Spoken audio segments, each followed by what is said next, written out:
Please find your seat. Alright, so hello everyone. Welcome to Google and welcome to this Bitcoin event organized by China American Innovation Network. My name is Chen. I'm a quant analyst at Google. I'm also the co-founder and the president of Chain, China American Innovation Network. So Chain is a non-profit organization founded in the summer of 2011 with the goal of building a cross-border platform to promote innovation and entrepreneurship in both US and also in China. So we organize events like this to provide an opportunity for the entrepreneurs, investors, and industry professionals to come together to share ideas and resources and also to get connected with each other. Today's topic is on the Bitcoin economy. Actually, I don't know much about Bitcoin, so I'm very eager to learn from our great speakers today. And I hope you guys can also walk away from this event feeling that you've learned something or you met some interesting people. So here is how it works. We have 4 speakers. Each of them will give a 25 minutes talk, followed by maybe 3 minutes Q&A. And in the very end, we will open up so you guys can come to the front and network with our speakers. Okay? Without further ado, let me introduce our very first speaker, Mr. David Johnson. David has been a serial entrepreneur developing companies in various different fields, from software to biotech. He is currently the co-founder of the BitAngel fund, and he's also the managing director of that fund. As the managing director, David evaluates investments in decentralized applications and protocols that are based on open source software and use a distributed blockchain for token ownership and access to the application. He's also a board member at the Mastercoin Foundation, which encourages the development of open source protocols on top of the Bitcoin protocol. All right, let's welcome David. Thank you. So I guess I get a chance to practice my Mandarin just a little bit. So, 我的名是 David Johnston. 我的公司 Decentralized Applications Fund. Okay? Pretty good? All right. Thank you. I'm going to a conference in Shanghai in a few weeks, so I've been taking Mandarin lessons, so I figured tonight would be a good chance to practice. But yeah, I've been asked to talk a little bit about sort of the state of Bitcoin, and before that I'm going to preface it with a little bit of history. But just to frame things, this is sort of my philosophy on life. Everything that can be decentralized will be decentralized. I was sort of audacious enough to put this forth as Johnston's Law at the San Francisco conference, Coin Summit a few months ago, and it's since become very popular on Twitter and on the Bitcoin blogosphere as a term. So I'm going to jump through my presentation, but hopefully you guys will understand a little more about the history of decentralization, the history of Bitcoin, and then I'll talk a little bit at the end about sort of where I see these trends taking us. So let's see if we can get the pointer to work. All right. So in general, my philosophy is that humanity is marching towards decentralization. So if you look at from a very broad historical type of context, we started with very centralized systems, right? This is a picture of Alexander's library, the Great Library, and it was wonderful that you could aggregate knowledge into a massive library like this, but it had one little downside. Every few hundred years, it would burn down, all the knowledge would be lost, and humanity starts over, right? So we've seen, progress towards something like the printing press was such an enormous innovation because it decentralized the storage of knowledge and the ability for individuals to share knowledge. All of a sudden, every time the Great Library burned down, we didn't lose all of humanity's knowledge. So this was a really important change, right? It led us to an abundance where every individual could expect to have hundreds or thousands of books. In fact, back in the time of the printing press, a lot of the scholars complained that there were so many things getting printed they could no longer read everything that was written, and that was a big issue for them. The other area that I want to talk about is economics. So most of human history, and especially under the monarchies, most of economic decisions were centralized with the king. And in fact, the issuing of monopolies or patents was a common thing that the king would do. And in fact, it got so bad in England that there was monopolies on virtually everything. The king would give a monopoly on the production of sugar or salt or just about anything. Finally, people got so fed up, they eventually passed the Statute of Monopolies in 1624, and this essentially wiped away all of the monopolies and limited patents to 14 years in length and only for novel use cases. So this was an enormous event in human history.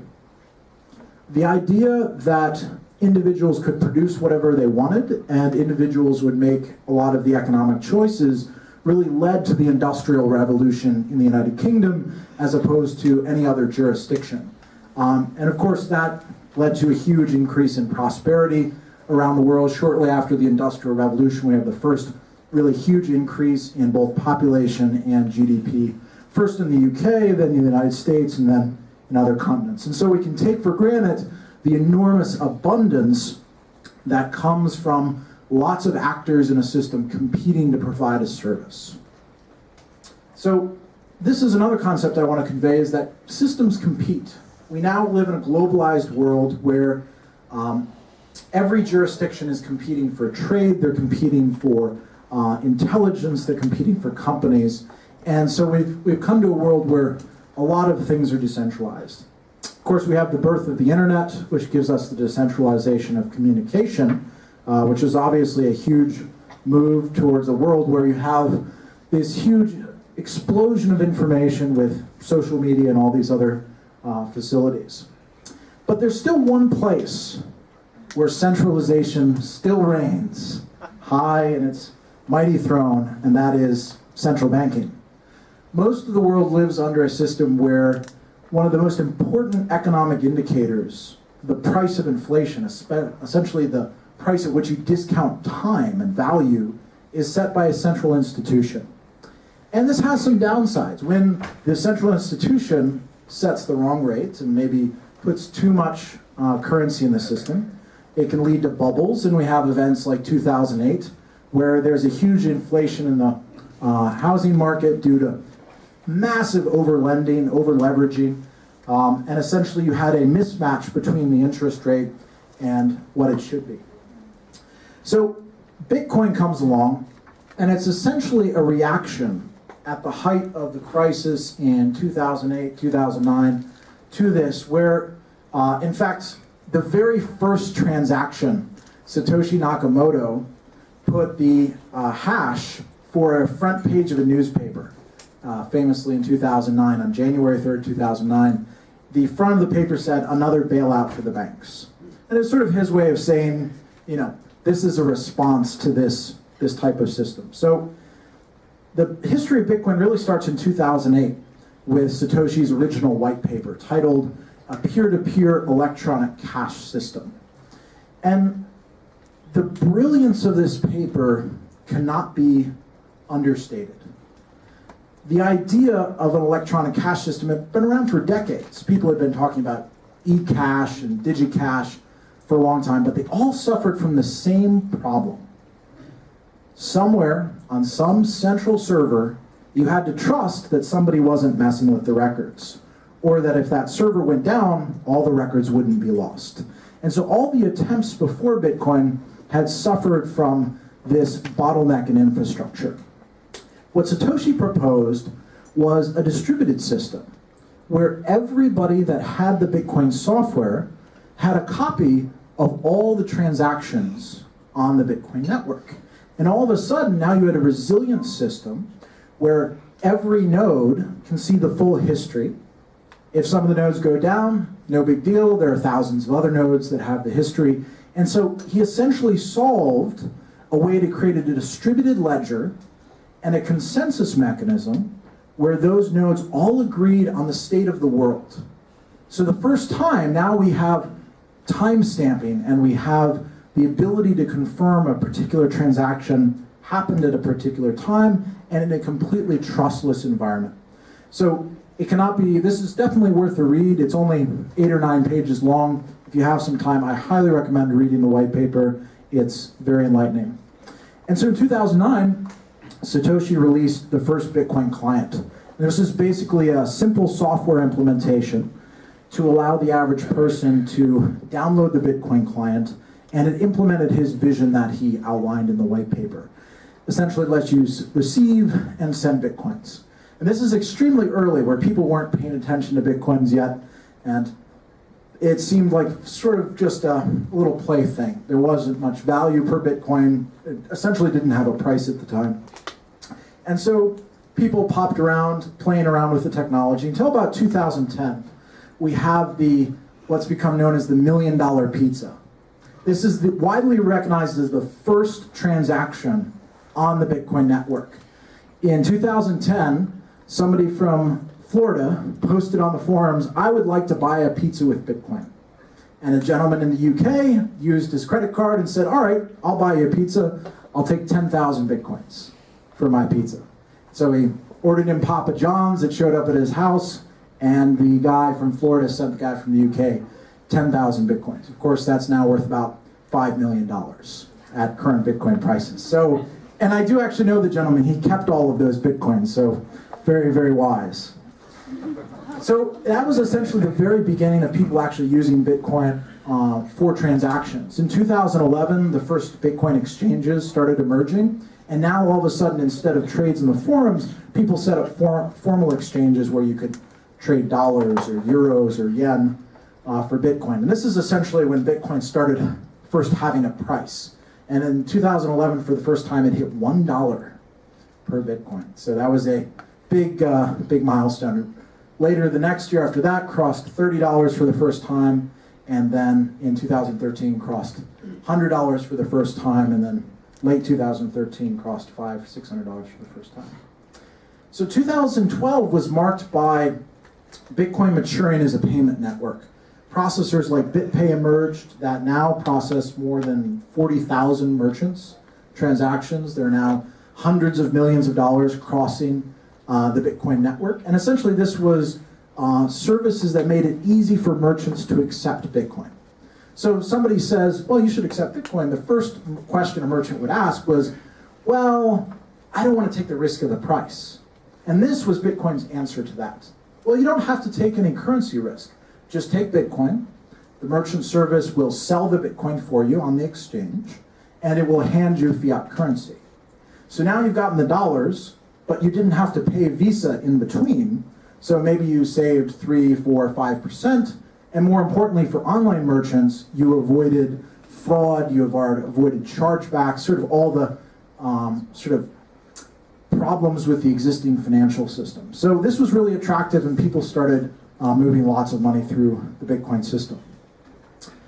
2013 represented the first time that people began thinking of Bitcoin as more than a payment network, as more than a currency.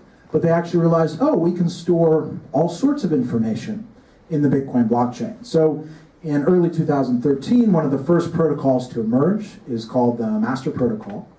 And it launched in August of 2013 and basically let people put whatever records they wanted into the Bitcoin blockchain, a token that represented ownership of a car or a house or anything you could imagine. All of a sudden you could record in the Bitcoin blockchain using the Master Protocol. So that was sort of this new shift beyond just as a currency or just as a payment network. Now we can think of Bitcoin as a cryptographic ledger. So I ended up writing the white paper, The General Theory of Decentralized Applications, in the end of 2013, sort of defining this idea that Bitcoin is not some freak accident. Bitcoin is a model that we can use to develop technology. And I basically proposed in the white paper that we can use Bitcoin's core characteristics in order to build other disruptive technology. So when you think about Bitcoin, it's pretty incredible. Here's this project that's worth $6 billion. It's completely open source. It has no CEO. It has no sales force. But yet millions of people are using the software. And people are spending hundreds of millions of dollars providing all the hardware. Well, if we can replicate that system of having open source, monetizing it with the digital token, building it on top of this blockchain technology with its consensus mechanism, and decentralizing all of the record storage, all of a sudden we could instead of creating a corporation, use an open source project to accomplish all of these goals. So people started proposing all sorts of ideas, and this really came into maturation in 2014. So now people are emulating the Bitcoin model to disrupt all sorts of markets. The Safe Network by the guys at MadeSafe launched in April, and it's a decentralized cloud that lets you store any record you want, and if you offer your hard drive to the cloud, you actually get paid in Safecoins to do that. So this is, imagine a decentralized Dropbox or something of that equivalent. Storage is very similar. Many of you may have heard of Ethereum. You can think of it as decentralized compute. I can offer a compute server up to the cloud, and it will run scripts and programs for people, and I will get paid Ether in return. So we're essentially applying the Bitcoin model to other parts of protocol level type infrastructure. So compute, storage, bandwidth, people are building marketplaces, all of these different projects are being taken on. And this is really exciting. I mean, if these are successful, these are protocols that will end up getting sort of at the very base level of this new economy. And we'll almost imagine them as the new HTTP or the next TCP/IP, standards by which we can trade information and exchange value. So lastly, I want to talk about next year.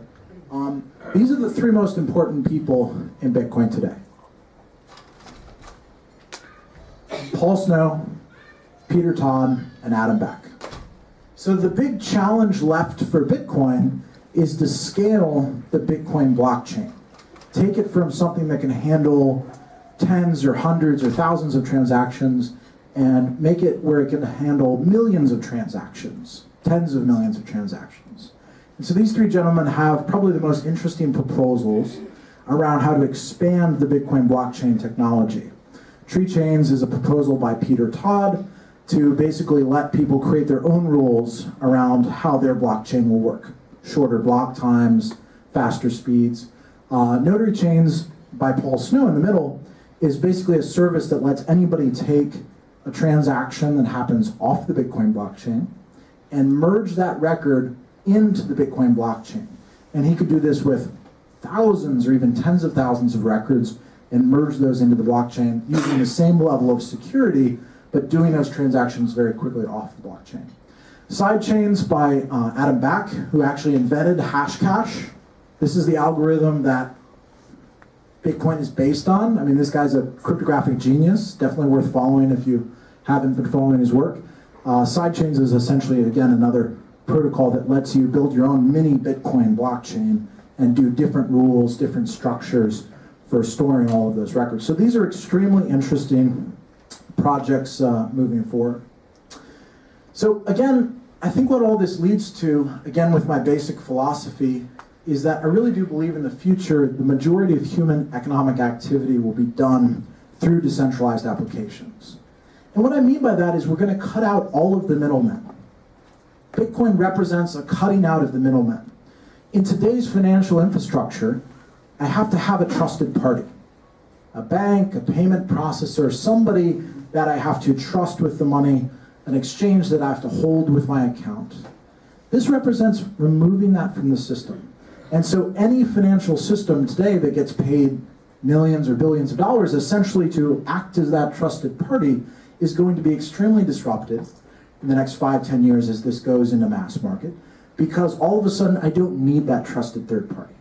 I can send Bitcoin directly to you just like I would an email. And I don't need your permission, I don't need anyone else's permission to send that communication directly. So that's really the promise of Bitcoin, is to remove the intermediaries, remove the trusted third parties from the system.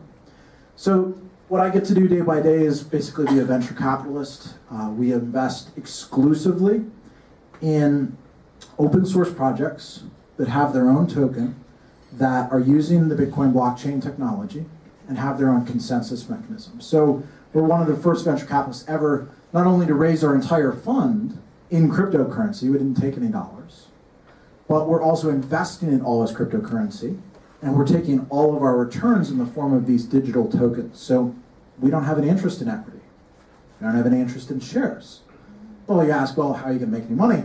it's similar to saying, well, if I bought a bunch of Bitcoin when they were $1, how would I have made money? I held the Bitcoin, and as adoption increased, it increased demand for those tokens in the system.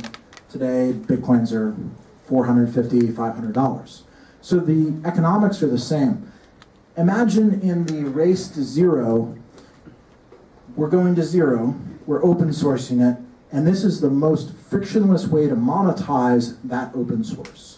So anyway, I'm happy to take a few questions. We've got about 8 more minutes. I'm going to ask my partner, Sam Yilmaz, to join me up here. We'll tag team questions, but thank you for your attention. Hope it was interesting.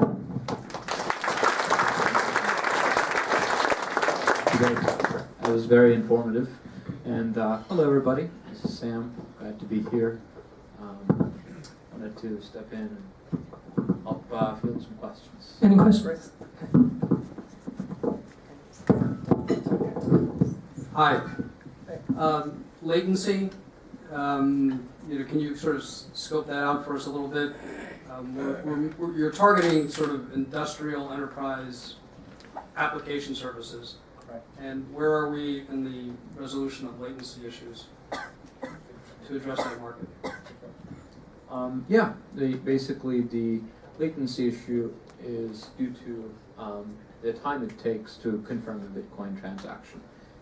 With the applications of notary chains and these other options that are being experimented on by the market, we'll be able to expedite the transactions and then merge them into Bitcoin.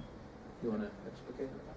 Yeah, the way most people are dealing with latency right now, so take BitPay for example, is doing zero confirmation transactions. So for small amounts, they see the transaction broadcast on the network very quickly, even before it's confirmed in an official block, and they go ahead and process the transaction based on that.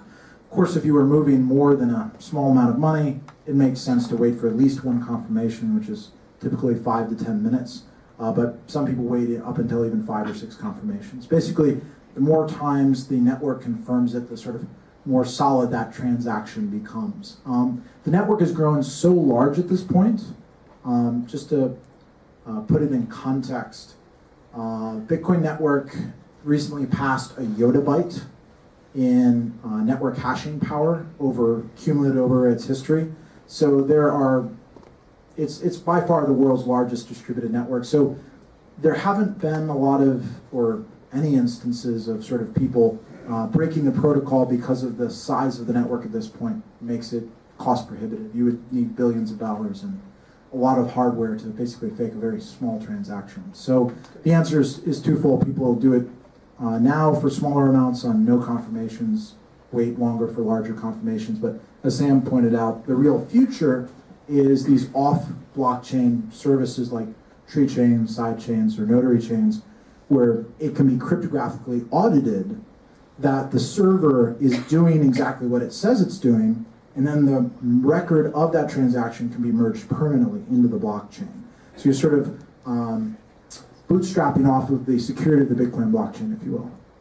So is there a sweet spot for, if you're sitting around saying I want to do a startup, is there a sweet spot of go here and don't go there? I can give you a don't go. Don't do mining. Don't do it. It's tempting. It's tempting, but it's the most mature part of the ecosystem at this point. People made a lot of money mining Bitcoins, and when I say mining Bitcoins, who understands the mining process? Just a quick show of hands. So about half most people know. Basically, people provide their computer power to the network, and they're rewarded with a small amount of Bitcoin. In the early days, that was very profitable. Now, people are putting up $50 million data centers that do nothing but mine Bitcoin. Application-specific integrated circuits. People are spending $25, $50, even $100 million now building state-of-the-art chips that do nothing but mine Bitcoin. So I would say go to the places where things are most in development. So go to these kind of projects, or go even a little further to these kind of projects.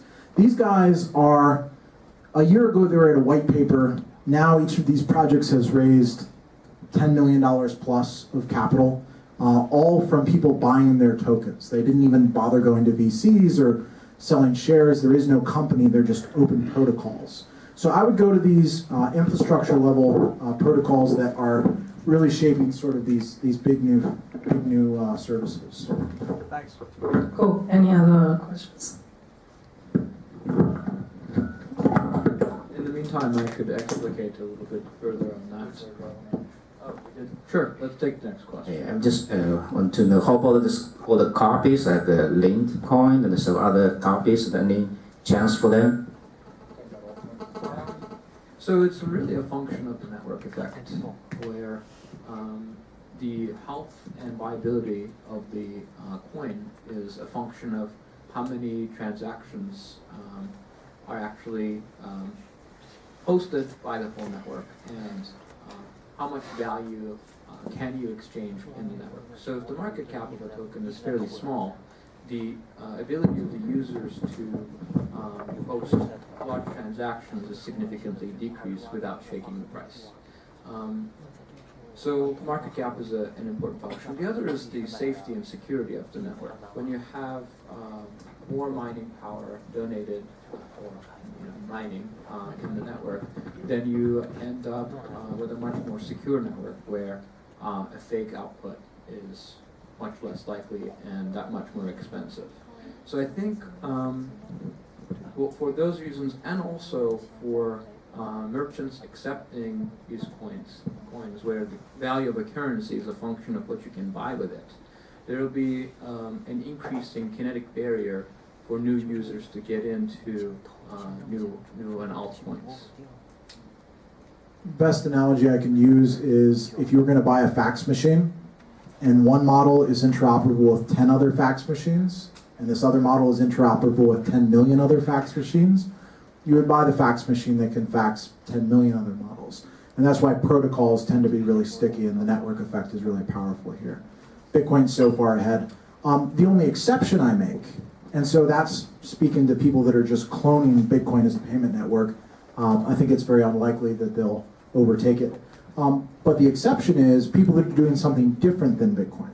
So Bitcoin doesn't measure the storage capacity, or doesn't measure the script capacity of nodes in the system. That's what Ethereum and MaidSafe are doing. So if you have a technical reason that you need a different blockchain to do something that's completely outside of the scope of Bitcoin, then it might make a lot of sense. But yeah, if you're just going to do another payment network, just use Bitcoin.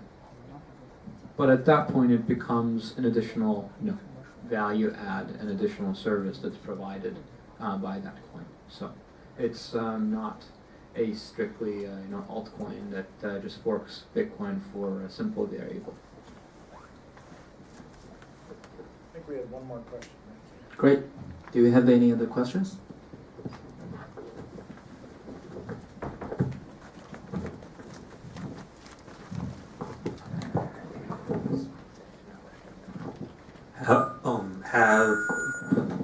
Have Bitcoin scientists plan for quantum computing? The government says they're like a couple years away from that, and would that be able to theoretically take down Skynet? It's a great question. So the question is quantum computing, would that break Bitcoin? First thing I'd point out is that all encryption of all financial systems on Earth works on SHA-256 or something like that. So if somebody breaks to SHA-256, we've got much larger problems. All internet security on Earth just got compromised, right? But it's a good question. Let's say they do come up with quantum computing. There are proposals for quantum cryptography.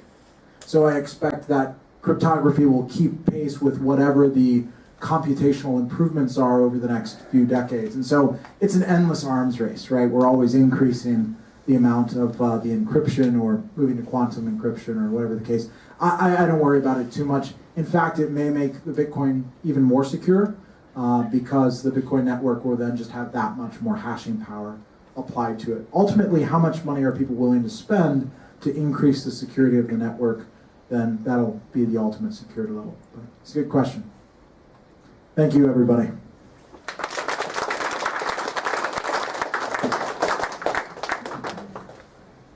Thanks a lot. Thank you, David, for giving us a overview about the history, the current status, and also the future prospects of Bitcoin.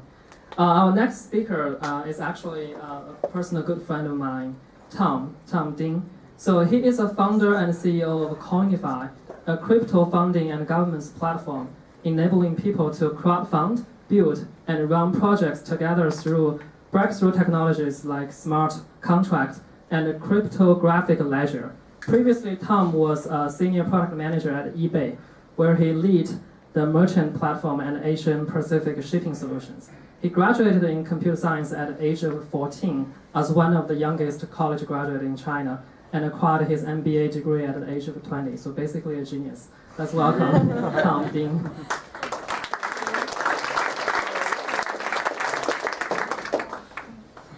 Hi, everyone. Hey, thanks, Chen, for the introduction. Thanks for David for the awesome presentation on Bitcoin. So what I would like to share a little bit is on the deep dive into some of the sections that actually David touches upon, which is also pretty relevant to what we're doing in Coinify.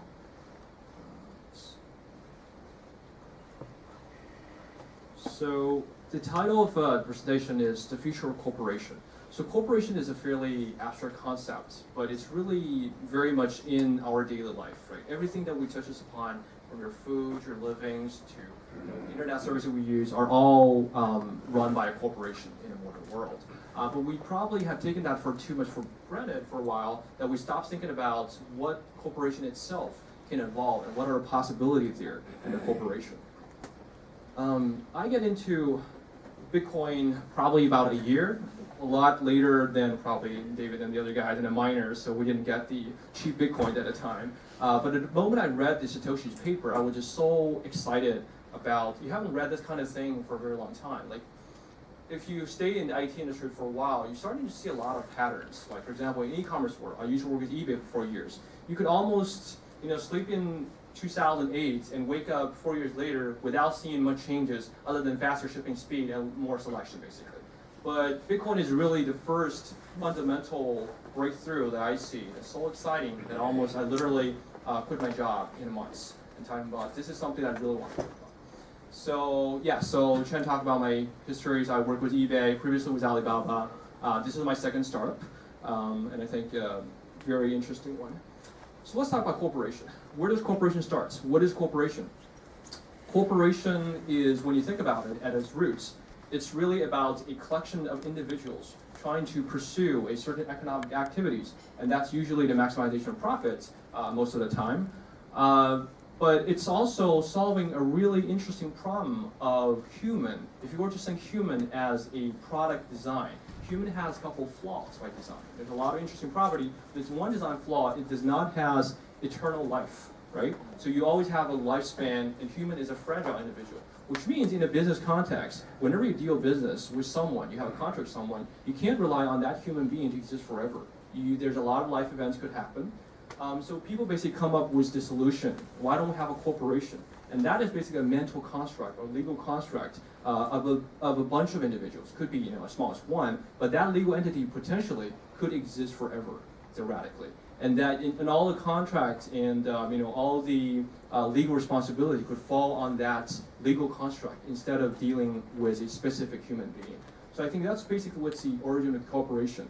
If you trace back in history, the corporation really comes as early as 6th century or even earlier. 6th century probably the first time that actually recognized in the law. So Roman law should recognize a number of entities as a corporation, as a legal personality. Like universities or states, municipalities, and etc. That's kind of where it gets started. What gets interesting is, let's look at one, probably the most well-known company in the history before modern times. It's the East India Company.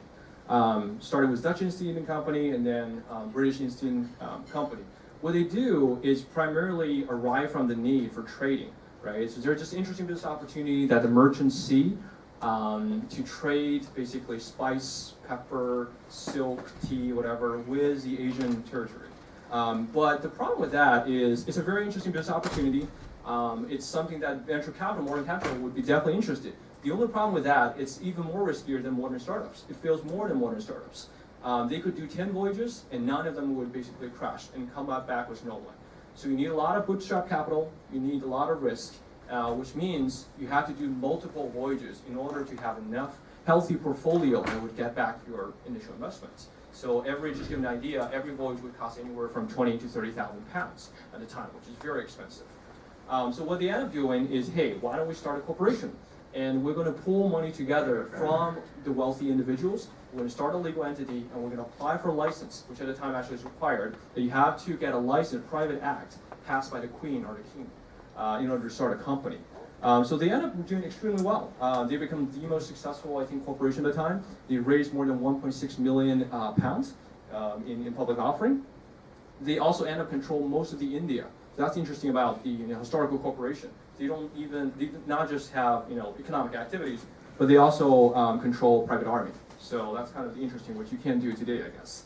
And then they also started prototyping something really interesting, which is the separation of ownership rights and the separation of control. So you have management team, which is called the general court, and then you have the ownership, which is the court of directors, sort of similar to the board of directors idea that basically supervises day-to-day management team. So that's basically East India Company. What's the next chapter of corporation? So what's interesting is that the next chapter of the corporation, and probably the most important development in corporation history, is what it called Limited Liability Act that passes in 1855. There's three important properties that comes with Limited Liability Act that makes modern corporation, especially multinationals, even possible. The first is very simple registration procedure. It sounds trivial, right? Why? It doesn't sound very inherent in the modern, but at the time, actually every company incorporated before that act passed required a private act and authorization from the monarch. So imagine, like, if every corporation in the U.S. would require Obama's personal signature, how long would that, it wouldn't basically be possible to do large business economy. The second thing is transferable stock. So instead of saying, hey, I bought into this company, great company, but I can never cash out until the company returns the fund, now you could transfer the stock as much as you wanted to anyone in the world. So that's basically the birth of the public stock markets. So you could actually see face-to-face trading in Netherlands and other countries to have the public stock markets. The third, and arguably the most important thing, is limited liability. So startup or any venture in history, and probably more so in history, is that ventures are extremely risky, right? So you don't want someone to be liable for the lifetime or their personal wealth to be completely destroyed just because one venture failed, right? If you look at Silicon Valley, a great example is out of probably 10 investments, most VC would tell you 8 would fail, 2 would probably survive. Out of 100 or 1,000, you got a Pinterest and Facebook. So you can't have founders liable to return all the funds to the venture capitalists, right? That just doesn't work. So these are the three properties. So it's so important that you hear people saying limited liability corporation is probably the greatest single discovery in modern times, more so than steam and electricity, because that's what makes any kind of large-scale collaboration effort possible. So let's recap. So we got started with a human history where you have unincorporated companies, where people work together, but unincorporated. The problem with that is obviously, you got liability, you got management issues. Then you started to have this kind of unlimited corporation, where people have a corporation, but they have unlimited responsibility, a lot of risk. Then you move on to limited corporation, 1855. So the question is, what's next? It's been 160 years since the development of ACT.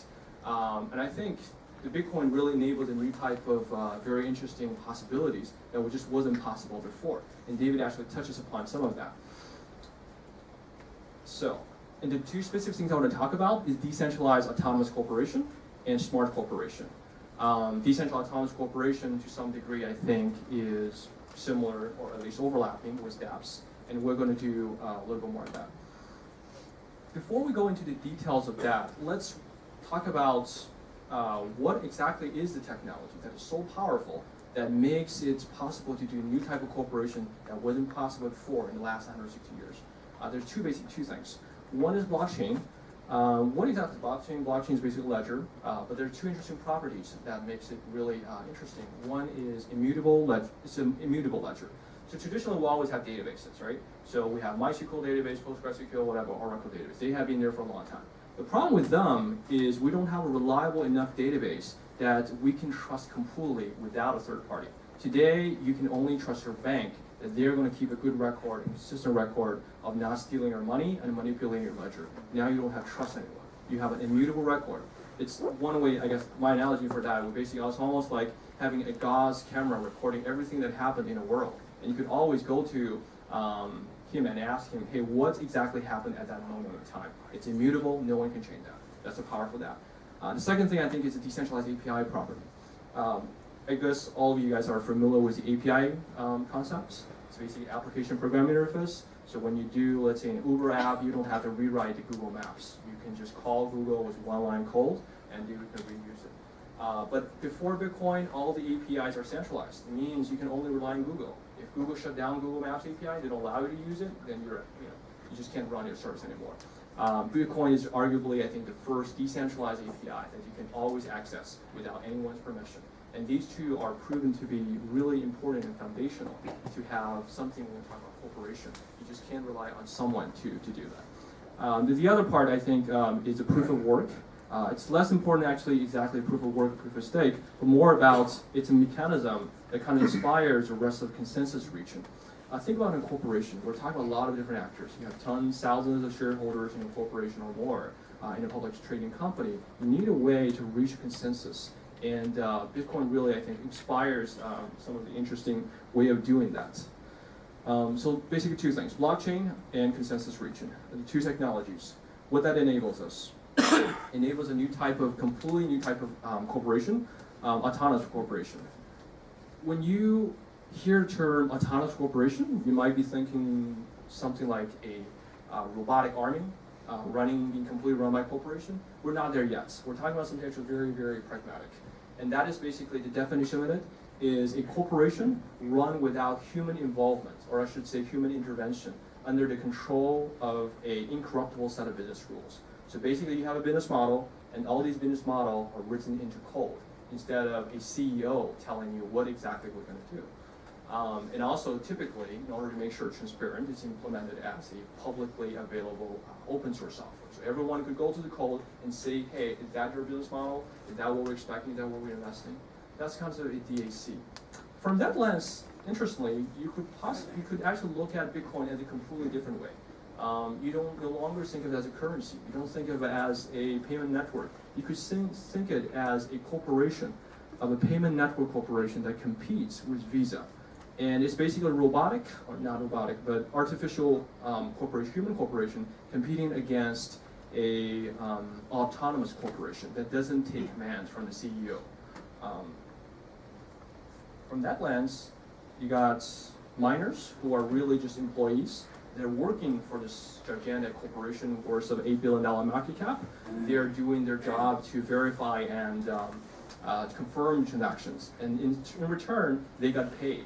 They got paid in transaction fee, they got paid in block rewards, right? So, and then also as a transaction fee is basically revenue for this corporation. And they got dispersed as a profit sharing in real time. So that's an interesting lens of looking at. What does that enable? Let's look at another example. How can we build an autonomous corporation? I'm going to use an imaginary company called Internet Journal Corp. This company does a fairly simple thing. Basically runs a website, it asks people to contribute content. And they got a typical management structure. You got CEO, editorial manager, marketing manager, IT manager, basically run a corporation. You have a bunch of writers who are regularly contributing to the websites, and they got paid in dollars, in Bitcoin, it doesn't matter. But that's a typical centralized corporation. Can we convert this little corporation, it doesn't seem too complicated, into a decentralized autonomous corporation? How are we going to do that? It's actually not pretty hard. Can we remove all of these CEOs and VPs here, right? I think the answer is very likely yes, and probably more efficient. We have a couple more interesting business rules here. So let's say, first of all, let's define the corporation, what it would look like.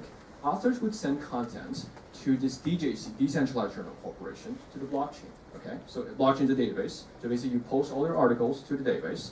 The database will automatically encrypt the content. So they're not accessible to everyone. Only a summary might be available, okay? A reader would send, let's say we have a currency within this corporation called journal coins. They would deposit the journal coins to unlock the content. I saw, hey, this is an interesting article. I would like to pay 5 journal coins for that article. Boom, so you would send the coins and you got the contents.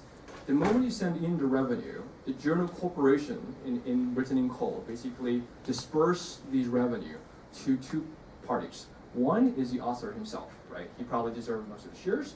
Number two, he also split revenue to the shareholders.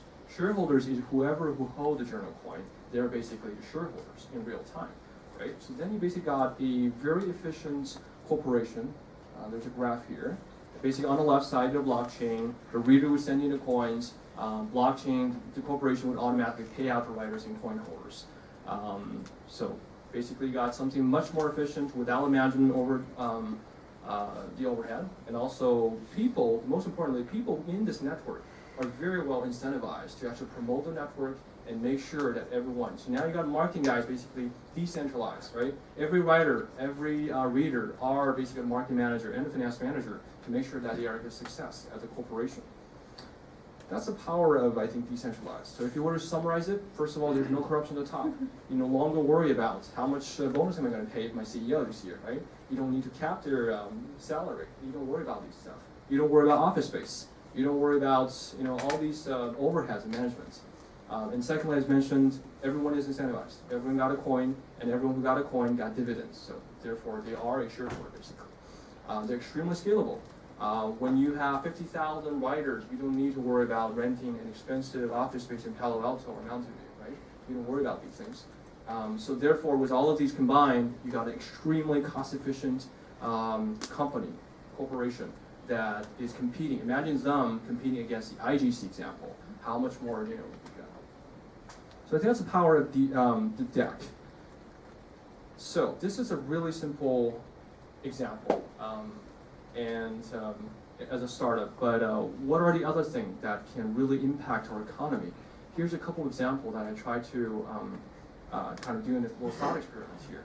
Think about insurances. Insurance is doing nothing basically other than pulling everybody's money, and when someone within that pool has a claim, they would give back the money. And within that process, they take a high premium, right? Why do we necessarily need a gigantic corporation to do that? Can we do it in a decentralized, autonomous way? Then there's commercial banks. Commercial banks has been there pretty much forever, and they haven't done much innovation, right? You don't see a fundamental difference between Bank of America versus Chase or Wells Fargo. So, stock exchange. So David actually mentioned about Mastercoin or Counterparty. So these are actually already doing stock exchange formats. Overstock CEO Patrick recently mentioned, they actually have an initiative to move their whole stock exchange from their public trading company on, I think, NASDAQ. And they're trying to move all of their stock trading into the blockchain, right? You can totally do that. And the other stuff is public goods, which is a great example. Public goods are things like, transportation. You don't want any private corporation. Traditionally, they're usually run by governments or run by private corporation, and you always have misaligned incentives. Because these kind of corporations, best run by a computer, which doesn't have the incentive to corrupt anything. So these are some really interesting examples in gigantic industry by themselves. If we were to draw a pattern between these industries, what are some of the interesting patterns? I see a couple of them. First of all, commoditization. The definition of commoditization is in the markets, everyone's service is so similar and undifferentiated that they have to compete primarily on price or other non-product factors. And the examples, if you look at insurance, commercial banks, stock exchanges are pretty much in that bracket. A proxy or a hallmark of a highly commodity industry is, one, it's highly regulated.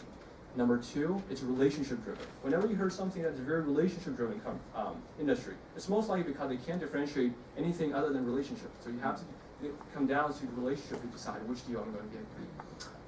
Second thing, fungible. So I'm not sure how many of you guys heard of MapReduce? Yes? Okay, cool, pretty good. So I think one analogy would basically think about what kind of corporation is good for DAC.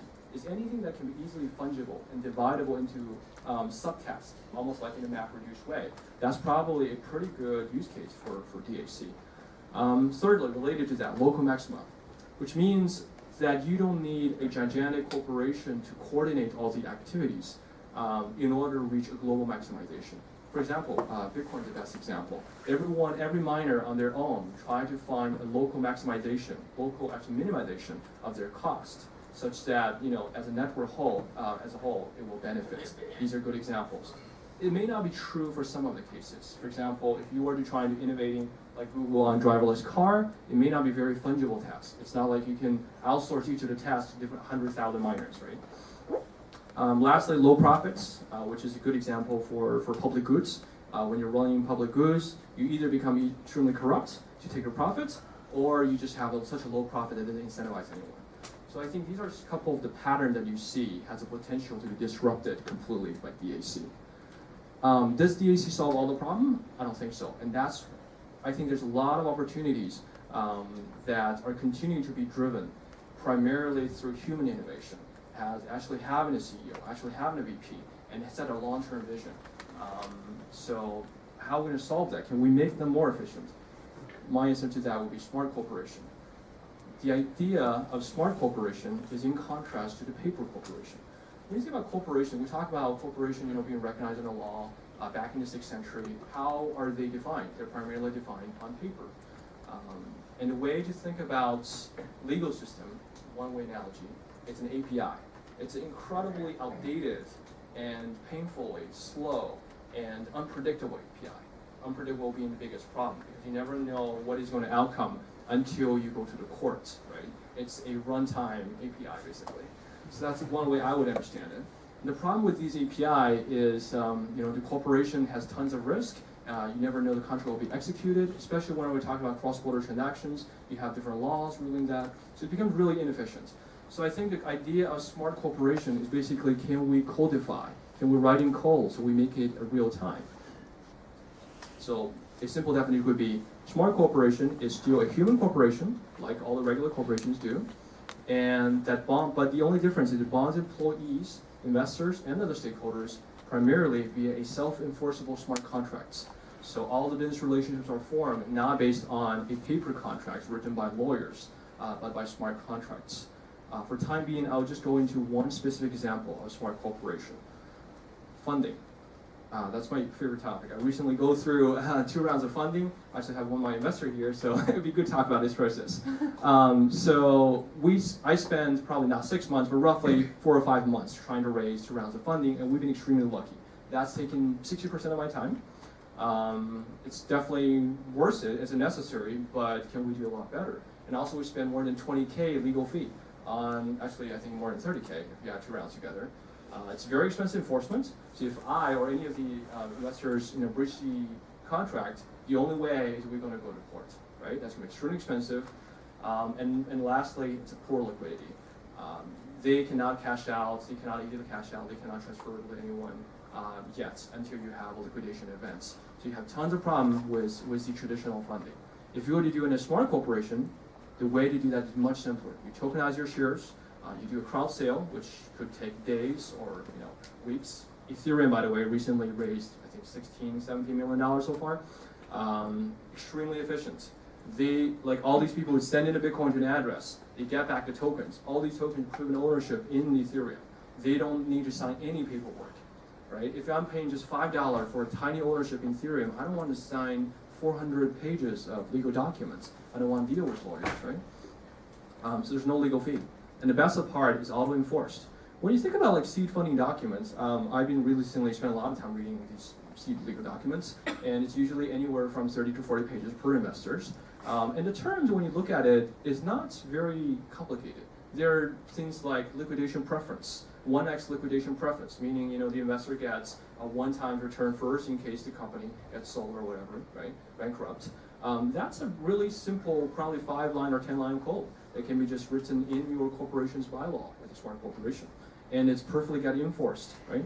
And every investor afterwards don't have to go to the lawyer and ask you, can you provide me all your incorporation documents? You could just have a look at the code on the blockchain. Okay, so that's what the corporation. There's no more cap table of a different version of cap tables. All these, things you have to worry about. And lastly, it's an instantly decentralized and transferable markets.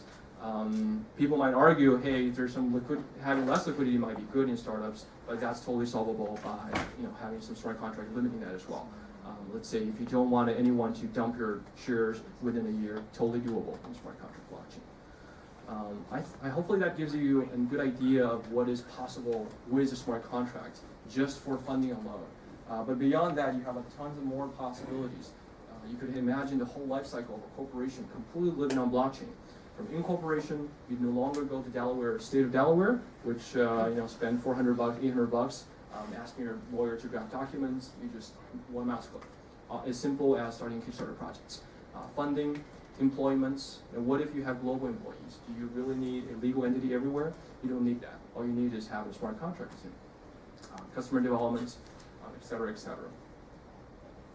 So that's smart corporation. Just to recap a little bit. We come a pretty long way. We come starting with an incorporated, we started with limited corporation, and now we're looking into the future of smart corporation and autonomous corporation that I think is extremely powerful. I kind of look at it that way. So any corporation that I think falls into that will be run more efficiently by decentralized autonomous corporation, they will become. I think I totally agree with that law. There are a lot of occasions and opportunities that human would still be the driving force behind a corporation. And these should almost always go into a smart corporation and would benefit really significantly reducing the transaction costs. So the entrepreneurs and investors would really focus on building the corporation rather than wasting other people. Obviously, in the long distant future, we'll probably have an AI corp which really runs itself, solving all the problems. So. That's pretty much it. Happy to take questions and a little ads here.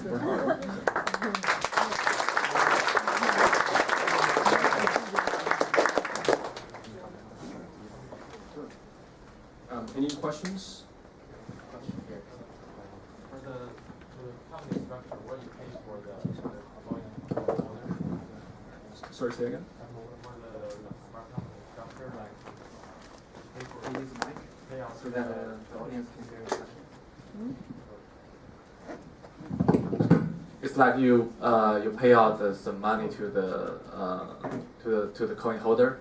So what's that? Is that interest or any other stuff? Yeah, so it's basically think of it as a dividend, right? So every time when there's a revenue, you basically can say, hey, I want to real time split every dollar that comes in into two ways. Some of them to shareholders, some of them to the authors, employees, basically.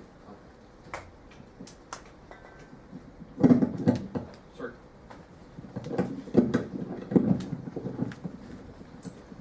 Thanks. Can you expand on the concept of using funding for using Bitcoin framework? Because if you don't have a cap table, because now people capitalize by seed funding having a percentage of the ownership.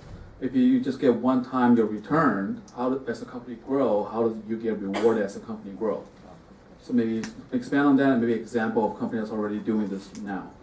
Sure. My understanding, I'm not sure there's any specific company here right now. We're still in a very much infrastructure building stage. We have, smart contract system like Ethereum that is coming along, but they're not quite there yet. But to answer your question, I think it could be as simple, if you were to start today, as issue a certain amount of tokens, each of the tokens representing basically an outstanding share on a blockchain, so it's auditable, and your investor could look at, hey, this is X amount of DJC, and the amount of token that I bought to represent X amount percentage of that DJC's total corporation.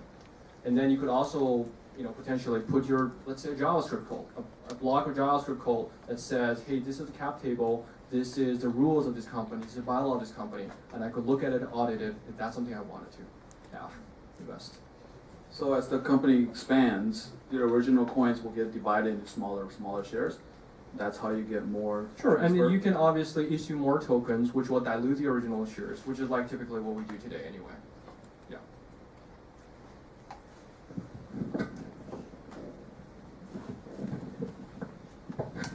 Hi, thanks for the presentation. I thought that was pretty good. You have an interesting background coming from eBay, which is a exchange platform, Yep. into this environment. And I'm wondering, what keeps you awake at night? What do you worry about? Because we really have a mix of three things going on. We have some new technology into the market that's going to mess with some legal structures, and wrapped around it is a massive amount of behavioral change. So,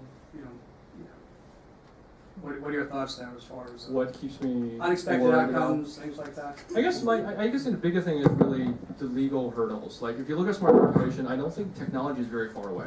I think the biggest thing is how do you basically have an adapter between the legacy legal system, which is so far behind, versus a smart contract. I think that's something I would really worry about, because obviously you still have to interface with the legacy legal system, right? In case of legal events, it could be as simple as how do you register a company on a blockchain and still being acknowledged by state of Delaware or whoever that is dealing with you. So that's something we're definitely working and exploring on. Can we have adapter between the two? Thanks. Can I ask a question? Yeah, thanks very much for the talk. So it might be a very naive question. In your example, the journal company. So if you divide if you give the Bitcoin to the shareholders, I mean, how to make sure that the people actually help the company the most will receive the most number? Yeah, there's a lot of different ways to do that. Obviously, this is a very simplistic example, but you could have like a proof of quality, right? Based on, for example, your page clicks. Let's say this news article got 1,000, therefore it's times X amount of Bitcoins per clicks or page views. It could be, how many purchases. It could be a lot of different incentives. You could even have a reputation system which looks at the author, the historical record, and therefore this author is more well-known and popular, and they got a higher level of payouts. Right? There could be a lot of different ways to do that. Thanks. Any other questions? Thanks.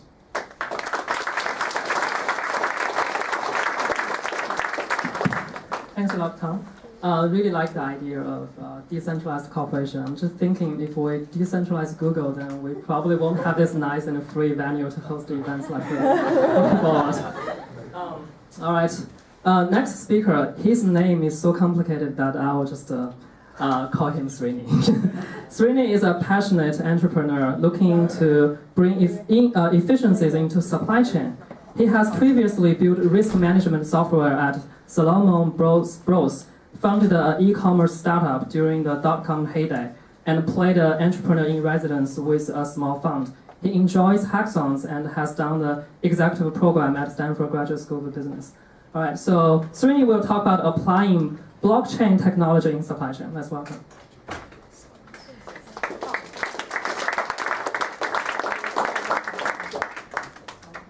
Hi, folks. Whilst the slides are coming up, Tom, could you stop?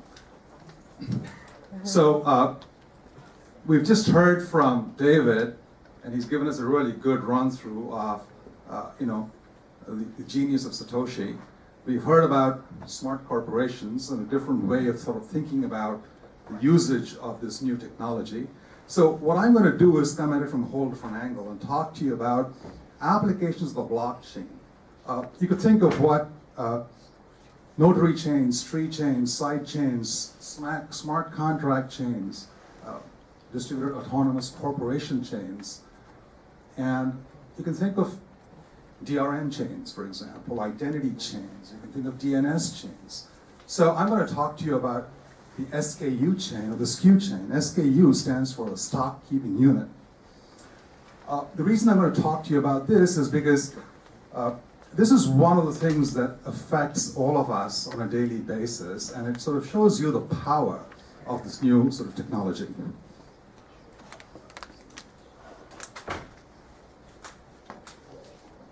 A brief sort of story about me. I have a fairly varied sort of background. I've been sort of dabbling in different spots, and sort of gives you a brief idea as to where I'm coming from, which is maybe why I'm looking at it from a different perspective.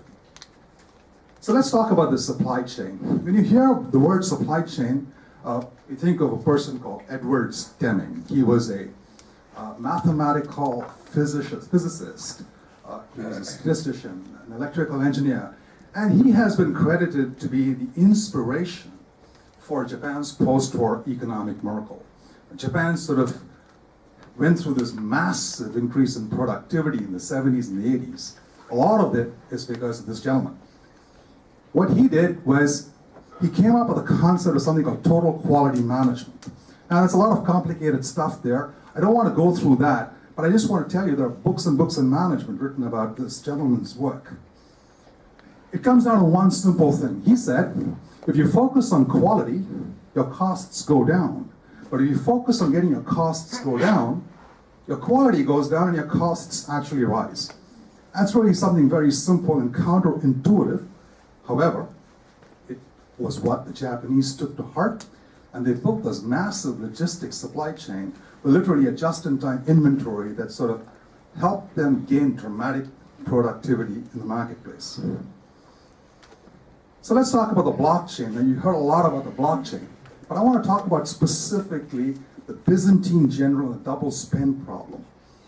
Now, if I give you a dollar bill, I could sort of take a copy of that dollar bill and give it to somebody else. That's a counterfeit, that's a fraud, but it's really hard for you, if I've got a really good copy machine, to figure that one out. However, on the blockchain, you can actually track the provenance and you simply can do a double spend. The other thing is, you've heard about proof of consensus, proof of work, consensus reaching. That's really the Byzantine general problem. Very briefly, in the Byzantine era, the generals had a lot of lieutenants, some of whom were corrupt. So they didn't know if they sent a message to somebody else, if the message actually was a right message that was sent. And then you have this classic problem, you had two generals and two hills, there was a valley, and if one of them went down, they'd lose. If the other guy went down, he'd lose. So, but if both went down together, they'd be able to take that valley. So the General A had to send a message to General B and make sure that the message was received. Now, all his lieutenants might sort of change that message, so you got to be careful about that. And then he gets a response back saying, hey, I received that message, let's go tomorrow at 5 o'clock and we'll take them down. So now you hear things of 51% attack. That's really essentially the problem that Satoshi solved. I'm going to tell you how that solves the fraud problem, which is the big problem in the supply chain. So Bitcoin has two parts to it. We've all heard about the coin, but there's also the ledger. We've also heard about the ledger. It's essentially decentralized. It's what holds truth. The actual Bitcoin is what you see out there. That's a public address. That's what represents the coin. The way you can move money in and out of, or value in and out of an address, is by using a secret key, and that's the cryptography. This is the blockchain, but I want to highlight three things about it. It has value. That's the money part. Well, I'm using the word value and not money. It can be transferred. It's a commodity. It's like gold. I can give you the gold. I can transfer this. And it has information. I can tell you that the transaction history of this particular item that has value. So just keep those three things in mind as we walk through the pitch. The biggest problem in the supply chain is fraud. When things go through so many hands, you really don't know what you're going to get at the end of the day. Now, I'm sure all of you have seen Gucci bags. They may not be actual Gucci bags. That's a website that's been shut down because they've been selling counterfeit Gucci bags. That's something that touches all of us. A Rolex watch, which is really not one. We know there's so many things like that. But that's, a minor problem. But what about this? Can you tell which medicines are fake? Well, I can. Maybe you can. Well, it turns out that even doctors can't. Even the pharmacists within hospitals can't. Avastin, which is a well-known drug, was hit with this problem. And when they started checking, they found 150 hospitals in the United States that had what looked on the bottle to be Avastin, but was actually nothing inside. I mean, it was just a placebo. This turns out to be a $30 billion problem. 200,000 people die every year in China because of this problem. 20 to 25% of all drugs sold in India are fake. It's a problem. This is how the fake supply chain works. You have an illicit manufacturing plant. It starts with the manufacturer being, just someone putting out, I guess, talcum powder or something. Now, he sends it out through the internet, or maybe through a gray market wholesaler, or through countries that have lax regulations. Fortunately, we're in America. The fraud is a little less here, but it is high. This is the gray supply chain. We just went through the fake supply chain. Now we have the gray supply chain. This comes from the real manufacturer. So what happens is, if I have HIV drug, I'm the real manufacturer. I'm Pfizer, I'm AstraZeneca, I'm one of the larger pharmaceutical firms, Johnson & Johnson. I ship it.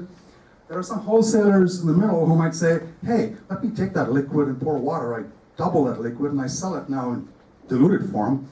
I make twice the amount of money. That's the gray market. And it comes right in. That's how Avastin came into the hospitals in the United States. So how does Satoshi's genius help us solve this problem? By using something that I'm calling POP codes, POP being proof of provenance, or proof of product. So you know about barcodes, but instead of barcodes, what if you had an actual QR code, which was that blockchain address, the Bitcoin address? Now, remember, it has value. So we have a box which has, for example, 1,000 kilograms of product. You can think of 1,000 as the value, kilograms being the unit, the currency. So that barcode there is really a POP code, which tells you, hey, this box contains 1,000 kilograms of product, and it came from Pfizer. That's the provenance, the transaction, which gives you the provenance, the value. Now you're going to transfer it. That's the third piece. When I, the distributor, take possession of this particular product, that ownership of that POP code turns back to me. Then I create smaller labels, because what I need to do is I make smaller boxes. I unitize it. I create 10 packages of 100 kilograms each. What if I wanted to create 11 packages?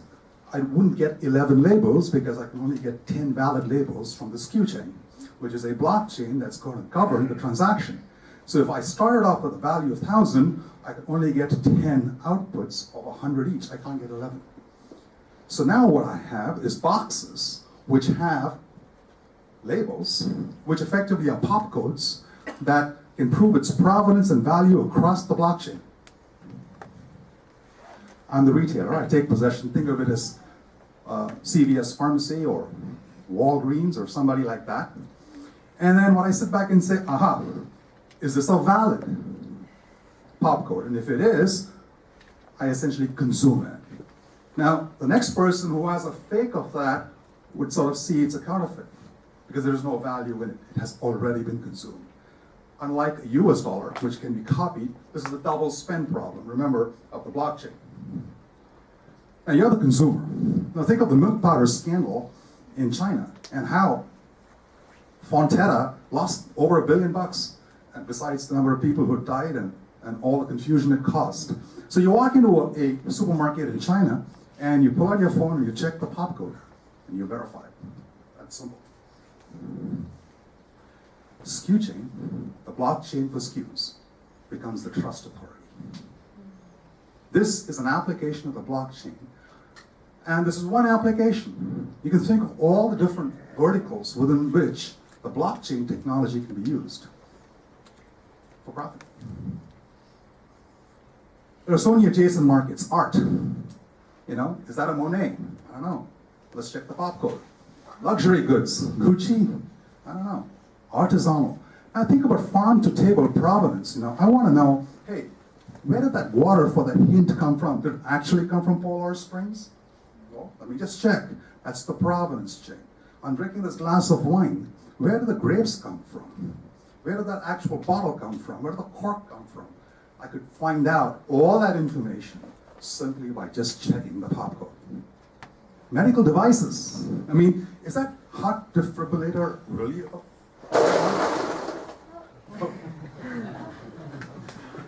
So it's all right. Well, is that really made by the manufacturer that made it? Okay, let's just check the POP code there. So you get it. Organic food. I mean, they charge you twice that at Whole Foods. Is it really organic? Well, I don't know. Let's find out. Send an email. I'll tell you. Everything is okay. It's original. Anyway, folks, any questions?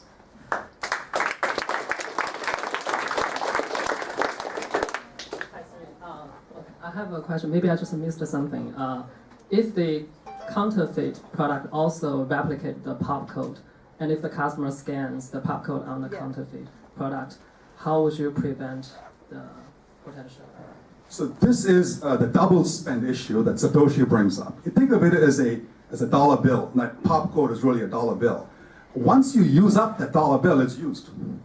You can't reuse it. So if somebody copies that counterfeit code, it'll be automatically tracked to be a copy, a counterfeit. So you wouldn't be able to, in a sense, get that through the supply chain. Now, in this particular example, you need to have two motivated parties, the retailer and the manufacturer, and everybody in between cannot fool the system. But if I'm the retailer, and I want to fool the system, and I don't want to consume it, say I'm not then I could do it. But then you, the consumer, obviously you're going to be buying from a shady shop, and you can get what, it doesn't really matter what pop code is there, because you could just sort of take a photocopy and put it in there. But if you went to a regular shop or a hospital, you would expect that the hospital, and currently, and we've talked to numerous sort of people in the pharmaceutical chain. My co-founder, many of you know him, his name is Zaki Manian, and his day job for the last 10 years has been in the pharmaceutical business. So he, for example, and I have spoken to a lot of people, and they say, wow, we've been waiting for this. Yes, please.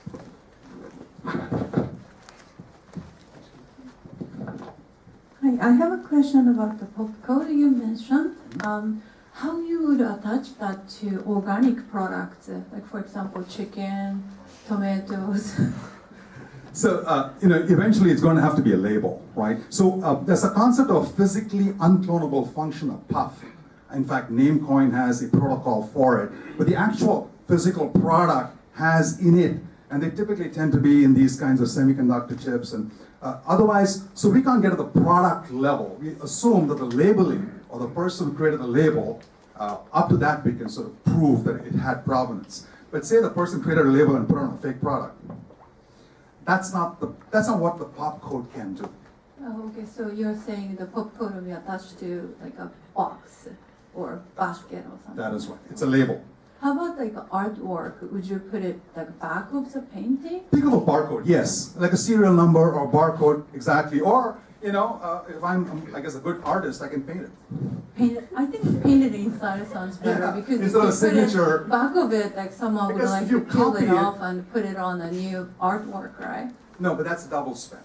So that's really the key. So you can take a copy of it and put it on another piece of artwork, but then you would have double spent it. Well, no, I was talking about peeling off the pop code. I guess I haven't seen pop code before, so I'm imagining just a sticky thing. Yes, yeah, it's just a sticky thing. Well, if you peel it off, yeah. So I mean, we're not solving world hunger. We're just solving.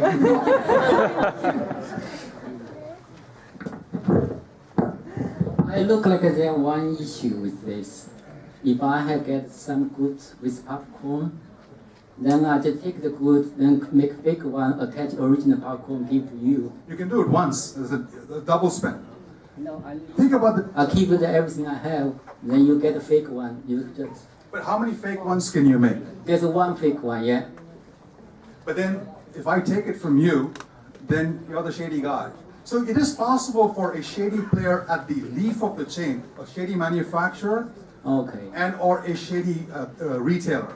So what we do is we ensure that the only people that originate these pop codes are trusted manufacturers. So Pfizer, so a shady manufacturer will not get a trusted ability to do the generation of pistols. Okay. But at the leaf end, right, if you're a shady retailer, yes, you can.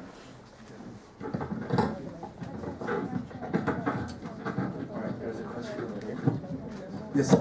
When can we see that in reality? Sorry? How soon can we see this? Info@skewchain.com.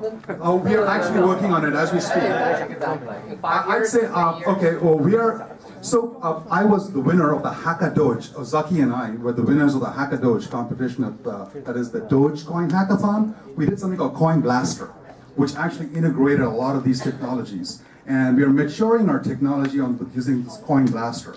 And you'll see that happening in the next week. Oh, it's actually, it will be going out live. We are talking actively to printers to print out our pop codes. We are in the process of building out, we've got a pilot customer in the pharmaceutical space. So I'd say, like any startup, we're doing things,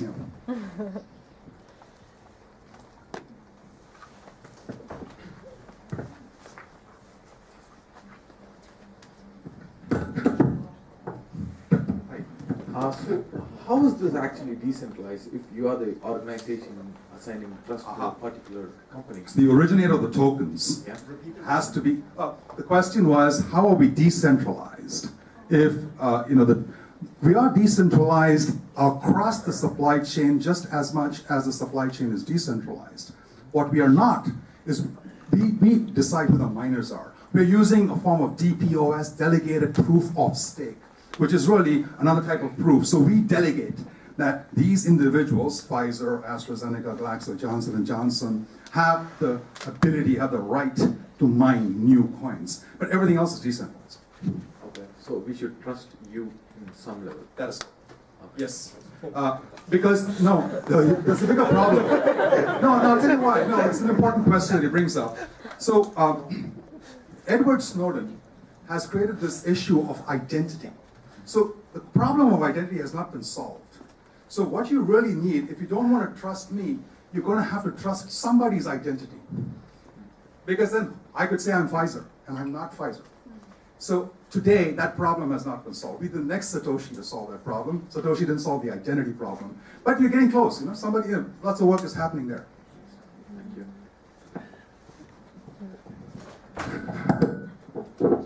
I think I have a question over here. Those of you who can't get to the mic, just shoot me an email at info@sqchain.com, and we'll be able to answer. I have a question here. How do you, I like your idea pretty much, thank you. But how do you prevent the copycat for your technology? So, thanks to Satoshi, I don't have to worry about that problem because the blockchain maintains truth. It maintains value, it maintains provenance. So there cannot be a copycat. Or there can be a copycat of our idea and create a SKU chain too. Oh, yeah, that's business. Our competitive advantage is, as you can see, we're fairly unique in the way we think about these things. We've got patents on this, things like that. We have to go, we still don't have a smart corporation, so we still got to go to the lawyers with this. Cool. So, folks, I think my time must be up. Do send me an email if you have any questions. I'm in the room, knock on me.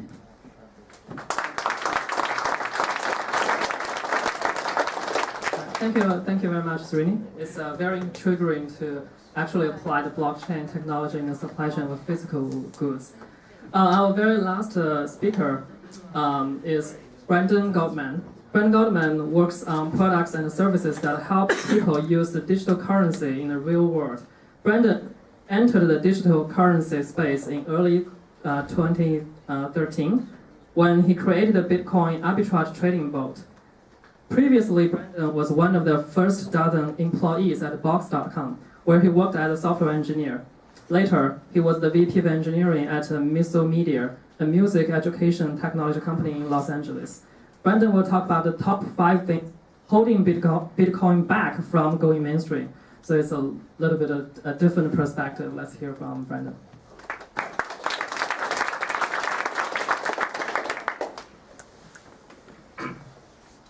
Hi, I'm Brandon Goldman.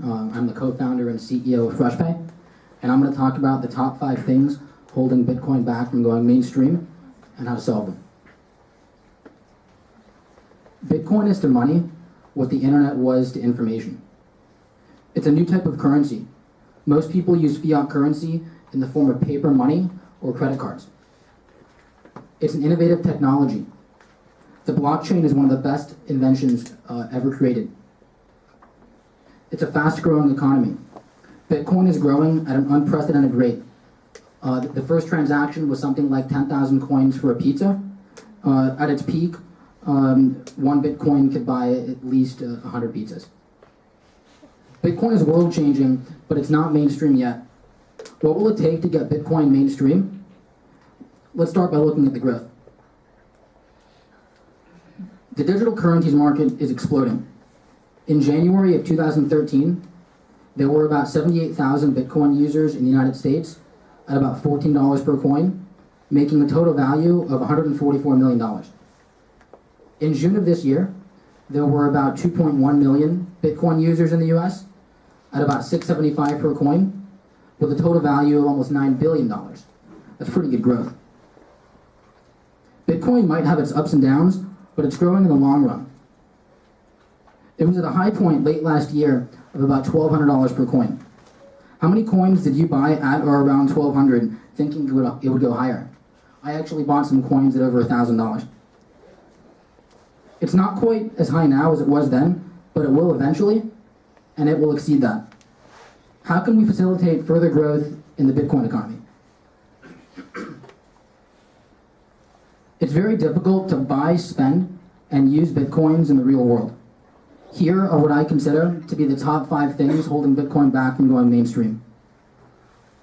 Number 1, there are not enough options to onboard new users. Number 2, it's a speculative asset. Number 3, there's a lack of acceptance at merchants, nationwide and international. Number 4, there are a lot of banking and regulatory difficulties. And number 5, it needs to be easier to use and understand. In solving these 5 friction points, we can take Bitcoin to the next level. Acquiring Bitcoin should be easier. When I bought my first Bitcoins, it was through a company called ZipZap at CVS Pharmacy. My wife thought it was super shady and waited in the car. It took at least a half hour. I had to use a special red phone. There was some station in the corner of the drugstore with some instructions above the phone. I had to dial some number, talk to MoneyGram, get a code, take it to the cashier. The cashier had no idea what was going on. It was really complicated, but eventually I got my first Bitcoins. My business partner George had an even harder time. He had to wait 3 weeks just to get KYC'd from Dwolla and Mt. Gox, back when those companies even did anything in Bitcoin, or in the case of Mt. Gox, existed. And in that time, the price doubled, so that was his loss. I think there should be faster options to get Bitcoin. Right now, the most popular way to buy Bitcoins in the United States is Coinbase. But it takes about 4 days because they have to do an ACH transfer, and that's not very fast. You can't buy them with a credit card, although Circle actually recently did a slow launch where they're letting people buy some Bitcoins with a credit card, and I actually bought some last week, so that's pretty hopeful. But other than that, there aren't really good ways to buy Bitcoins instantly. And that's simply because it's just difficult to get US dollars into the Bitcoin ecosystem. There should be quicker ways to get Bitcoins. I think there should be more US-based exchanges. The biggest US-based exchange is Coinbase, and they're not even a typical exchange. Coinbase is the only one with ACH. I think Circle has ACH, but they're not fully launched yet. It's difficult for Bitcoin companies to get ACH, and I think if banks gave more Bitcoin companies access to ACH, it would make things a lot easier. Regulation is also slowing us down. And because of that, a lot of banks don't even want to work with Bitcoin companies, and that's why there aren't as many US-based exchanges. There should be more retail currency exchangers for Bitcoin and other digital currencies. Places like foreign currency exchangers, check cashing stores, ATMs, brick and mortar banks. All of these places should get into Bitcoins, and then it would be a lot easier for people to get them. Payroll is another area where I think more people can get Bitcoins. At FreshPay, we do part of our payroll in Bitcoin. It's completely voluntary. People can choose to receive any percentage of their paycheck in the form of Bitcoins. We're averaging 25% right now, and that's pretty good. I personally plan on going up to 100% maybe later this year or early next year. I think other companies should pay their employees in Bitcoin too. Well, we use a company called Bitwage, which is pretty good. I recommend it. There are a number of companies that do third-party payroll. For example, TriNet, who we use for the US dollar side of things. TriNet was completely unwilling to work with us or integrate with Bitwage in any way, so we had to do it manually and that kind of stuff. I think more banks should get involved. Banks should be able to do currency exchange of branches with Bitcoin and other digital currencies, just like they do with government currencies. Banks could also offer a currency conversion online with online banking. That would be pretty easy. But if banks don't want to get into Bitcoin directly, they could get in indirectly by working with existing Bitcoin companies. Banks can use Bitcoin to their advantage instead of being afraid of it. For Bitcoin to succeed, it needs to be really easy for people to get Bitcoin. Another problem is speculation. Bitcoin is more of a speculative asset than a spendable currency. right now. In the future, I think that will change. It's in this weird speculative state, not being fully utilized as a currency, and why not? I think one of the reasons is because it's hard to spend. Most people buy and hold because it appreciates, because they can't use it for everyday spending. There's also a lot of short-term trading where Bitcoin is being traded like a commodity on existing exchanges, but exchanges aren't user-friendly. There's no way someone like my mom is going to go on Bitfinex and set up a leveraged trade or a liquidity swap. She doesn't know how to read an order book. She might just want to get some Bitcoins, and it's not very easy. Regular people won't want to trade on exchanges. I think that's more for professional traders and hobbyists. Another problem is price stabilization. The price goes up because of deflation. If the rate of deflation is too high, some people might want to hold and spend, other people might want to sell and lock in gains, but it won't have the same transactional velocity as dollars. In the future, the rate of deflation will decrease as more people use Bitcoin, and this is a good thing. Then people will start spending it. Eventually, at scale, once Bitcoin or another digital currency has become a top global currency, Bitcoin may increase in value more proportional to population growth, and rapid deflation won't be an issue. To be fully utilized as a currency, people should earn in Bitcoin, but people don't want to earn in Bitcoin just yet because of price volatility and because it's hard to spend. These problems need to be solved before earning in Bitcoin will become normal. We need to make Bitcoin less speculative and more spendable and usable. Until people can spend Bitcoins ubiquitously everywhere, every day, Bitcoin may be mostly speculative.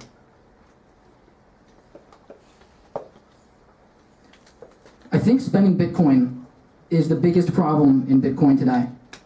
It's hard to find retailers who accept Bitcoin as a form of payment.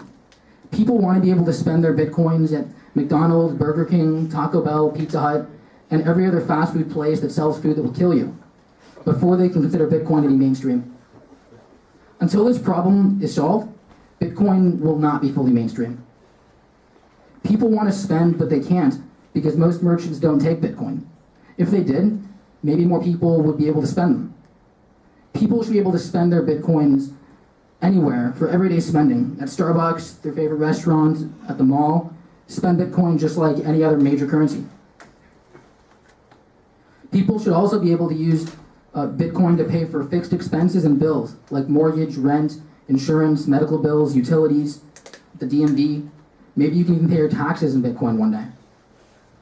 Can Bitcoin replace checks and bank transfer? If it does, maybe people can go full Bitcoin or close to it, and that's what I plan to do.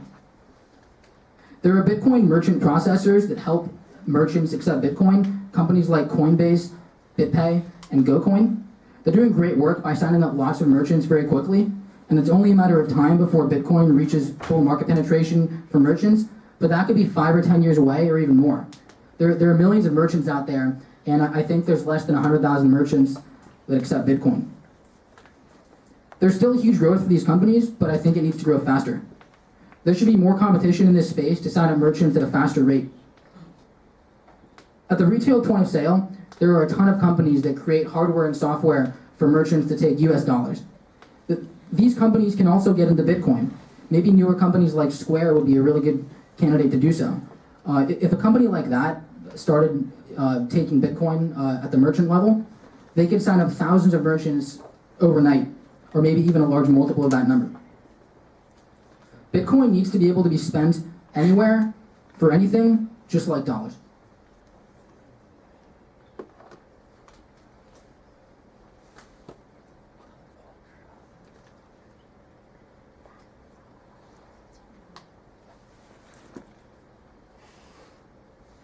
Sorry, I lost my place. Between banks and government, Bitcoin has an uphill battle. They aren't making it easy. Banks are moving too slow. The government may be trying to overregulate, and this could really stifle the growth of Bitcoin. A number of Bitcoin companies are having difficulty with banking relationships. Companies have difficulty just getting a bank account, let alone a deeper integration. Companies are being turned away. I know companies who are on their 3rd or 4th bank account, and they haven't even launched yet. Existing accounts are being shut down. Some companies like Coinbase have a deeper integration, like with Silicon Valley Bank to do ACH, but that's not easy for Bitcoin companies to get. There aren't that many banks that are willing to do these types of deals. There are also some interesting opportunities for partnerships between banks and Bitcoin companies for things like card issuance. I think banks should take a closer look. More banks should get their feet wet. The banks would only have to deal with US dollars, not BTC, if they didn't want to. They could leave that up to the companies they partner with. If they do their due diligence and work only with trusted and legitimate Bitcoin businesses, they can embrace Bitcoin and make a profit. And banks that do that now will have a huge competitive advantage. The government should have sane and reasonable regulation, and right now I think we're far from that. Regulation can be good. It can prevent fraud and theft, but over-regulating can kill the industry. The BIT license in New York was really scary at first glance. I'm really glad that they extended that by 45 days, and hopefully by the time it becomes law, it will be easier to comply. Bitcoin is an opportunity as big as the internet. The United States can be at the forefront if we choose to. If we don't, maybe another government will. Money transmission laws are also a huge issue, and every Bitcoin company now is at risk for being labeled a money transmitter. There's a lot of uncertainty around money transmission laws on the federal level and in 50 states. The technology is ahead of the law. Being a money transmitter is very expensive and time-consuming. There are different laws in all 50 states, and so it's incredibly difficult to comply. Bitcoin companies have to comply not just in the state that they're in, but with any state they have customers in. I think states should adopt a standard license that can be streamlined or exported. Money transmission laws were not intended to cover things like Bitcoin. Bitcoin is brand new, and there should be new laws that are brand new to support it. What about the smaller companies? Big companies can get bank accounts. Big companies can comply because big companies can afford to, but smaller companies can't. If the government makes it so difficult that smaller companies can't compete, that's not good for the industry. If banks get more involved and the government regulates Bitcoin in a safe but reasonable way, this will solve one of the biggest problems in Bitcoin. The last problem is ease of use. Bitcoin is not an easy topic to understand. I didn't even understand it fully until I read a lot of information about it. My parents don't really get it. Some people still think it's a real coin, although I think most people know that it's digital by now, but not much more. Another problem is the blockchain. The blockchain is great, but regular people shouldn't have to know what it is or how it works. We know it's an underlying technology, just like HTTP is for the internet, or 4G for cell phone data, and all types of other standards, but what about a regular person? They have to wait for 6 blockchain confirmations, and they might not even know what the blockchain is. From their perspective, what is a confirmation anyhow? You have to wait for 6 of them. How long does that even take? At least an hour. If someone bought a bag of chips and a can of soda at the deli, do they want to wait an hour for 6 confirmations? That doesn't make any sense. What if they're at Taco Bell at midnight for a 4th meal? They're just hungry, they want to get their food and move on? That doesn't work. The blockchain really needs to be abstracted away from any mainstream customer experience. What about security? People lose Bitcoin. They can lose their password, they can lose their private key, they can lose their backups. There are a few solutions for this. One of them is multisig. There are some companies working on multisig like BitGo, BitVault, and CryptoCorp, where I don't know if you know what multisig is, but there are 3 private keys instead of 1. You only need 2 of them to do a transaction. I think that's a pretty good solution. Another solution are vaults, companies that will store your Bitcoins in a safe way for you. Some companies doing this are Coinbase and Zappo. We need more of these. There should also be chargebacks and other consumer protections, but those should be opt-in. Clearly, if people want to keep their transactions anonymous, there wouldn't be very good chargeback protection. But for some other companies in Bitcoin that are closer to the financial system, they might be able to offer that. One trend recently is that people are trying to quote prices or exchange rates in the form of bits rather than Bitcoins. A bit is 1,000th of a Bitcoin. It's worth about 50 cents. It makes a lot more sense to use that for pricing. It makes a lot of sense to spend just a handful of bits for a cup of coffee rather than 0.00 something Bitcoins. That doesn't really make sense for the average person. And if we do something like that, Bitcoin would be as easy to use as using Canadian dollars, pesos, yen, etc. Another problem is QR codes. A lot of Bitcoin merchant processors at the point of sale in real life require people to scan a QR code. That's not really user-friendly. Swiping a card is the preferred way for fiat currency, and maybe that can be a good way for Bitcoin too. There are a number of companies working on things like that. What other ways can we make Bitcoin as easy as using US dollars? I think educating users is a good step. We can teach people about what Bitcoin is, why a distributed currency is better than a centralized currency. Maybe just like the internet, the younger generation will adopt it first and be better at it. Trust and legitimacy is one of the biggest reasons that Bitcoin doesn't have the best reputation. Every article in the news that mentions it mentions a lot of bad things about it. There have been a lot of issues with things like Mt. Gox and the Silk Road. In both cases, a lot of money was lost. There's been a lot of theft and money laundering, Ponzi schemes, a lot of bad press. We need more legitimate entrepreneurs and trustworthy companies. Companies that can be trustworthy like banks, or at least like banks used to be. If we can make Bitcoin easier to use and understand, people will be more likely to use it. Digital currencies are a world-changing, enabling technology.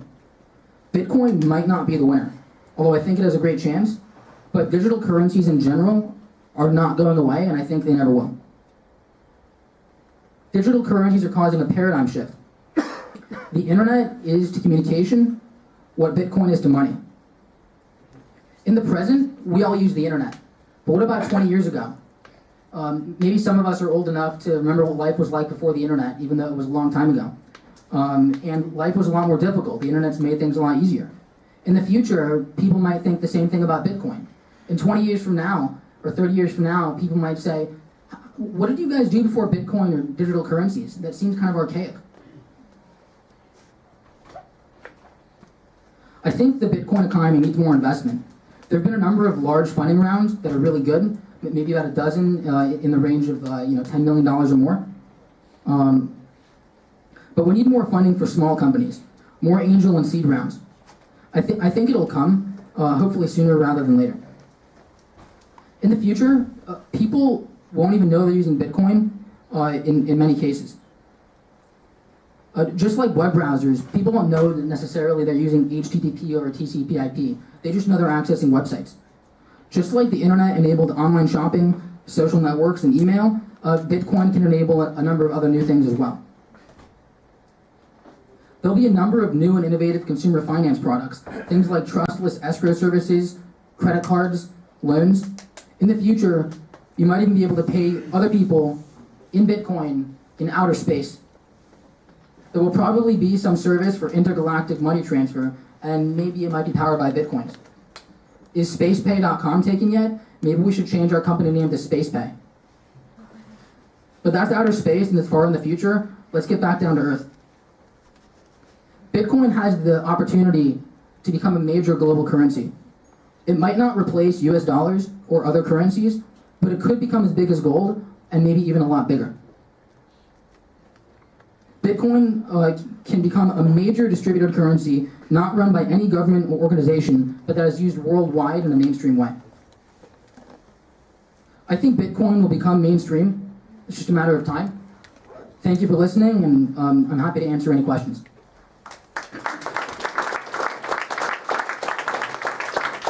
What is FreshPay? We aren't launched yet. We hope to launch in the next month or two, and I think you'll be really excited about what we're working on.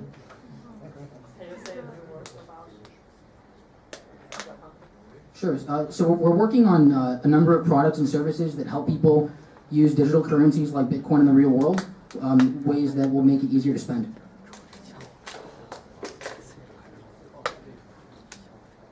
Are you doing any point of sale? No, we're not doing point of sale.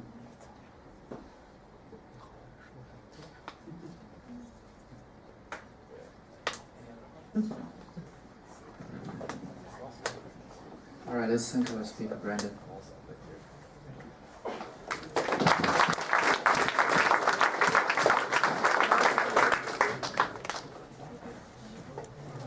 Thanks a lot, Brandon. It might be a little bit frustrated to hear all the things that are holding Bitcoin back, but I think that's also where the opportunities are, and hopefully some folks in this room can help address those challenges and make Bitcoin more prevalent in the future.